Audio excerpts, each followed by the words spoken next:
Hello dear legal students, SC/ST act की series में ये चैप्टर 4 के बारे में आज हम बात करने वाले हैं। देखिए, चैप्टर 4 जो है ये डील करता है स्पेशल कोर्ट से, स्पेशल पब्लिक प्रोसिक्यूटर से, यानी कि SC/ST के जो प्रावधान हैं, जो केसेस हैं, उनको कौन डील करेगा? उनको डील करेंगे स्पेशल कोर्ट्स।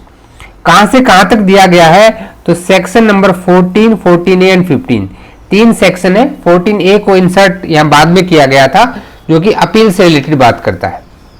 ठीक है, और कब इंसर्ट किया गया था इसको 2015 की जो अमेंडमेंट हुई थी तब यहां पे इंसर्ट किया गया था।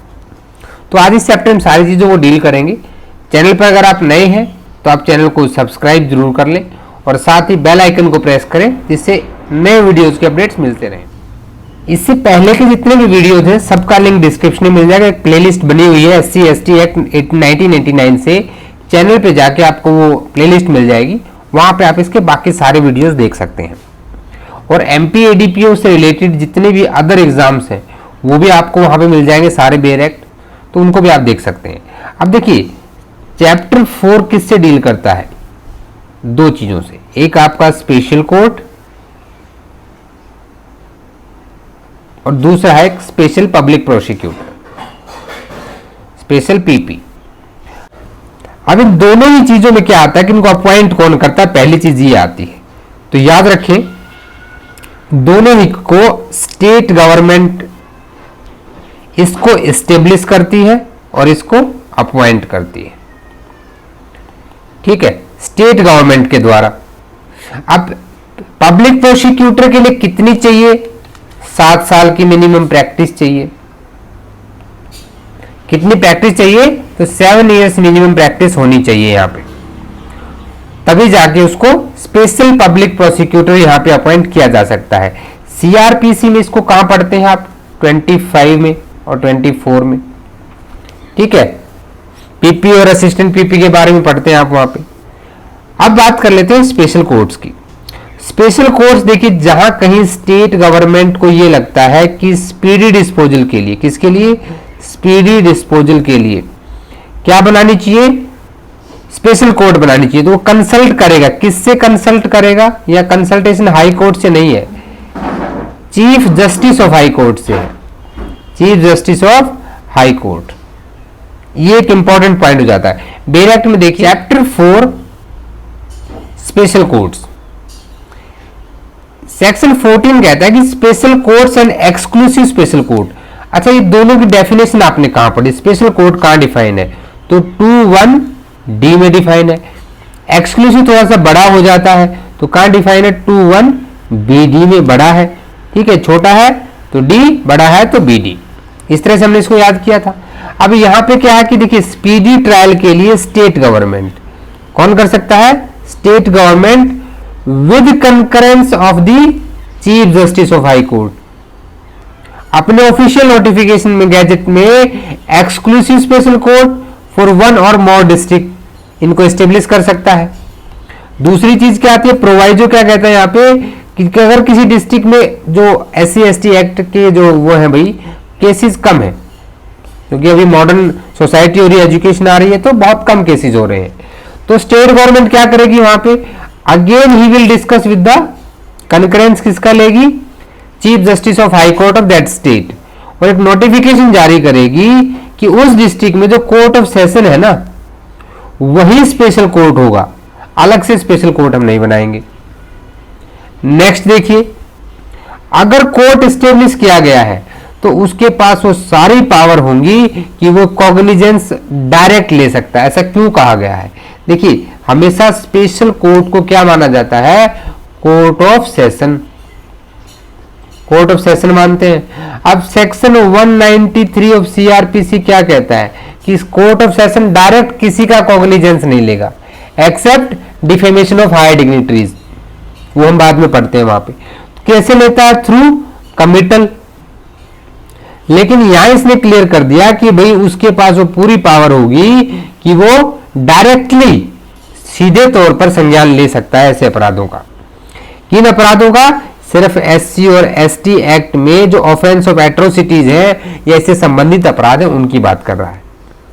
अब यहाँ पे स्टेट गवर्नमेंट की ये ड्यूटी है कि वो एडिक्वेट नंबर ऑफ कोर्ट्स, कई बार एमसीक्यू आपसे क्या पूछा जाता है कि नंबर ऑफ कोर्ट्स कितनी होंगी, तो number of court must be adequate to ensure that कि जो वो केसेस है वो डिस्पोज ऑफ हो जाए कितने समय में, again MCQ with in period of 2 months, 2 महीने के अंदर अंदर। अब हर एक ट्रायल में स्पेशल कोर्ट हो या एक्सक्लूसिव स्पेशल कोर्ट हो, प्रोसीडिंग जो डे बाय डे चलेंगी, डे टू डे चलेंगी, जब तक सब विटनेस का एविडेंस नहीं हो जाता, एग्जामिनेशन नहीं हो जाता है। अगर मान लो एडजमेंट करना पड़ा तो वहां पे रीजन रिकॉर्ड करना पड़ेगा, रीजन रिकॉर्ड करना पड़ेगा। नेक्स्ट प्रोवाइड जो है कि ट्रायल किसी ऐसे ऑफेंस से रिलेटेड जो SC/ST एक्ट में है, offence of atrocities from 3 to 9 chapter 2 SC/ST act.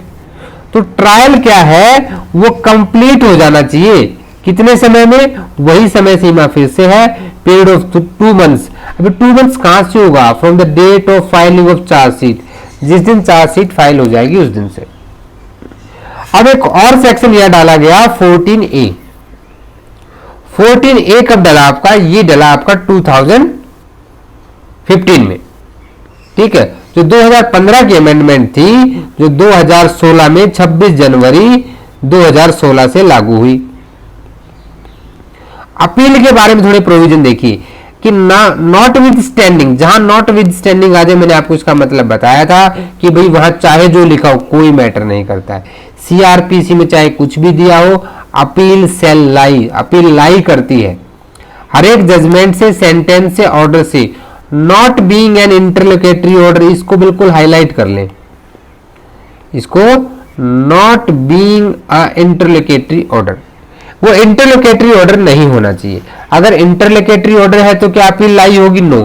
Question कैसे पूछेगा कि SC/ST एक्ट में किसी इंटरलोकेटरी ऑर्डर अपीलेबल होता है कि नहीं होता है, तो नो, नहीं होता है। इसको स्टार मार्क करके लिख लें यहाँ पे, जिससे कि आप भूलेंगे नहीं, ठीक है। कोई बात नहीं, स्टार आप और अच्छे से बना लेना, ठीक है।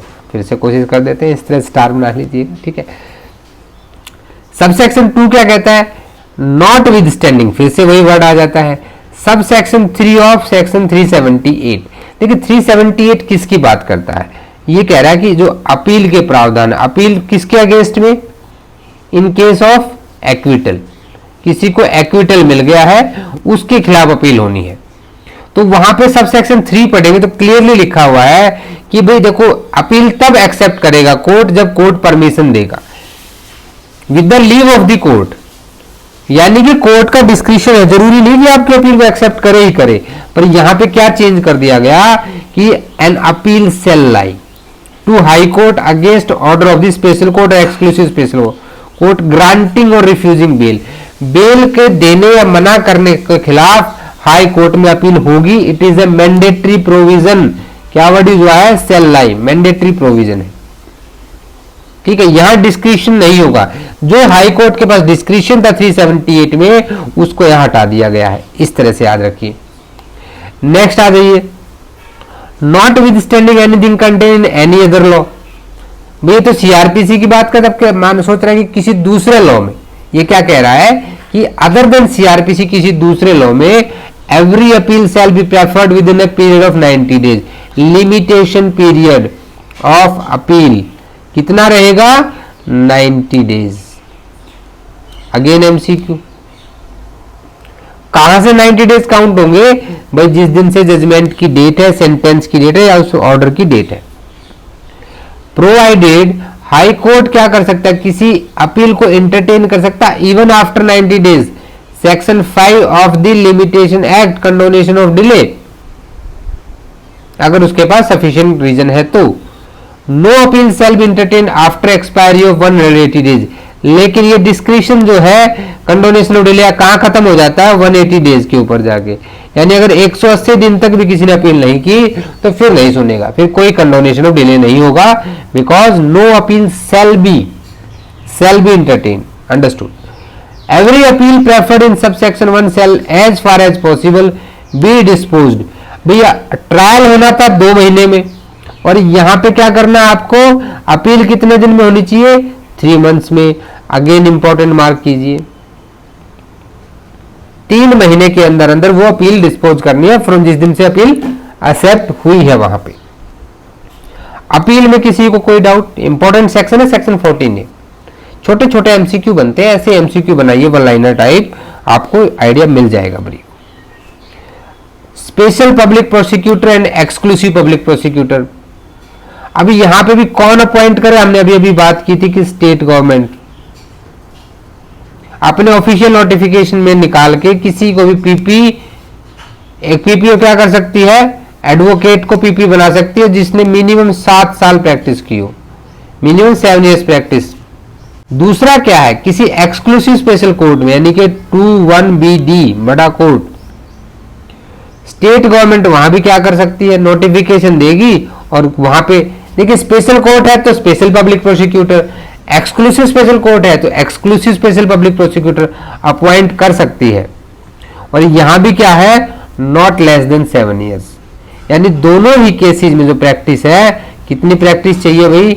कम से कम मिनिमम प्रैक्टिस आपकी 7 years होनी चाहिए, तभी आप स्पेशल पब्लिक प्रोसिक्यूटर या एक्सक्लूसिव पब्लिक प्रोसिक्यूटर अपॉइंट किए जा सकते हैं। तो इस चैप्टर में आपने देखा कि किस तरह से स्पेशल कोर्ट अपॉइंट होंगी, स्टेट गवर्नमेंट अपॉइंट करेगी with the concurrence of chief justice of that high court, appeal के क्या प्रावधान होंगे और special public prosecutor and public prosecutor का क्या रोल रहेगा। अभी यहां तक किसी को कोई डाउट हो तो बताइए। बाकी जो चैप्टर 4A है इसको नेक्स्ट पार्ट में डील करेंगे। मेरी आपसे रिक्वेस्ट है कि चैनल को लाइक कर दें, वीडियोस को लाइक करें, साथ ही साथ शेयर भी करें, और I will wait for the comments कि आपको ये कैसा लगा।